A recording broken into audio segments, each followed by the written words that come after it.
Hey friends, Radhe Radhe. Welcome back to our channel that is Gyani politics. और आज हम discuss करेंगे डायरेक्ट लेजिस्लेशन के बारे में। तो first of all, what do you mean by direct legislation? Means meaning के बारे में डिस्कस करेंगे। तो बेसिकली डायरेक्ट लेजिस्लेशन मतलब होता है पीपल जो पार्टिसिपेट करते हैं making the law of the country.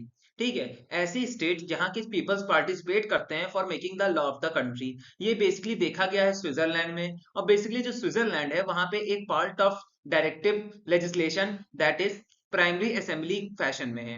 यहाँ पे बेसिकली सिटीजन रिप्रेजेंटेटिव्स को इलेक्ट नहीं करते बल्कि वो लॉ बनाने में हेल्प करते हैं। Similarly the system of referendum is also in seen in Switzerland. और इसी प्रकार से जो सिस्टम है रेफरेंडम का वो भी देखा गया है स्विट्जरलैंड में। This means the citizen can ask for the opinion of the people on any law. इसका मतलब ये है वहां के सिटीजन पीपल से आस्क करते हैं कि कोई भी लॉ के रिगार्डिंग आप अपना ओपिनियन रखिए। It means the people can send any resolution or bill to the assembly with a signature। अब बेसिकली स्विट्जरलैंड जैसे देश में ये प्रैक्टिस होती है कि कोई भी पीपल एक रिजोल्यूशन सेंड कर सकता है असेंबली में जिसमें एटलीस्ट 50,000 सिटीजन के सिग्नेचर हो। नेक्स्ट आता है एडवांटेजेस ऑफ डायरेक्ट लेजिस्लेशन। अब क्या क्या इफेक्ट्स हैं इसके। First, protection of popular sovereignty is possible. देखिए, डायरेक्ट लेजिस्लेशन से किसी भी स्टेट की सर्विनिटी मेंटेन रहती है। नेक्स्ट आता है the nasty influence of political parties is diminish because there is no need of political parties in direct legislation. अब ऐसे स्टेट जहां पे डायरेक्ट लेजिस्लेशन होता है वहां बेसिकली पूरी रूप से पॉलिटिकल पार्टी खत्म हो जाती है क्योंकि पूरा कंट्रोल पीपल के पास में आ सकता है।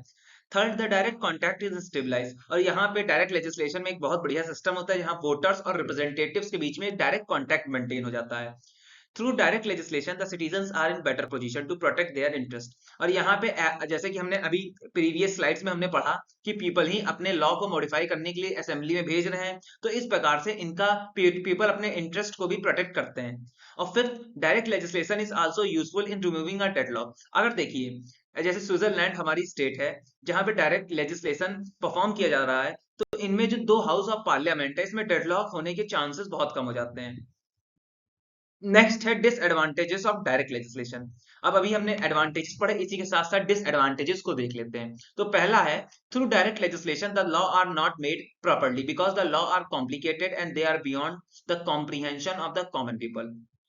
बेसिकली डायरेक्ट लेजिस्लेशन में जो लॉ बनाया जाता है वो प्रॉपर नहीं होता है और ये प्रॉपर बहुत ही कॉम्प्लिकेटेड होता है क्योंकि ये ओवरऑल कॉमन पीपल द्वारा बनाया गया है। Second, the people do not take much interest in direct legislation, they remain busy in their daily life. अब सेकंड बहुत इंपॉर्टेंट डिसएडवांटेज है कि पीपल अपनी डेली लाइफ इकोनॉमी को चलाने में बिजी रहते हैं, तो वो डायरेक्ट लेजिस्लेशन की तरफ इतना ध्यान नहीं दे पाते हैं। Third, one of the way of the direct legislation is referendum. If minor things are settled through referendum the people will not like it. अब देखिए, डायरेक्ट लेजिस्लेशन का एक मेथड है रेफरेंडम। अगर छोटी छोटी चीजों को भी हम रेफरेंडम जैसे प्रोसेस से डील करेंगे तो वहां के पीपल खुश नहीं रह पाएंगे। नेक्स्ट आता है मेथड ऑफ डायरेक्ट लेजिस्लेशन। तो main methods of direct legislation are that is primary assembly referendum. This system of recall is also included in the direct legislation. Basically जो मेथड्स हैं direct legislation के अभी famous है primary assembly और referendum initiative. तो basically ये system है, इसमें कुछ कुछ हम पॉलिसीज को रिकॉल भी करते हैं। At present the system of direct legislation is seen in some state of Switzerland, initiative in Switzerland. Now we discuss them. अब बेसिकली डायरेक्ट लेजिस्लेशन का सिस्टम है वो हम स्विट्जरलैंड में ही देख पा रहे हैं। तो पहला है that is primary assembly. The system of primary assembly is prevalent in cantons of Switzerland, this is seen in Glarus. अब बेसिकली जो सिस्टम है प्राइमरी असेंबली का ये देखा गया स्विट्जरलैंड का एक सब स्टेट है दैट इज गॉरियस में। ठीक है, all the voter assembly one place in these cantons and elect their chairman pass the budget. जितने भी वोटर्स की असेंबली है वो एक कैंटन्स एक अपना चेयरमैन को इलेक्ट करते हैं और बैठ के बजट पास करते हैं, अपॉइंट करते हैं ऑफिशियल्स को और लॉ बनाते हैं। In these cantons the adult have been given the power to amend the constitution. और ये कैंटन्स मतलब एक प्रकार की ग्रुप ऑफ असेंबली है। यहाँ पे बेसिकली जो एडल्ट्स है उनको भी पावर दी गई है कि वो कॉन्स्टिट्यूशन में बदलाव ला सकते हैं। Professor books describe as the most pictures and facilitating all political institution in Switzerland। अब एक प्रोफेसर की बुक है, ठीक है, जो कि प्राइमरी असेंबली में बेस्ड है, वो दिखाती है स्विट्जरलैंड की पॉलिटिकल कंडीशंस कैसी हैं और वो क्या इम्पैक्ट रखती है वर्ल्ड के सामने।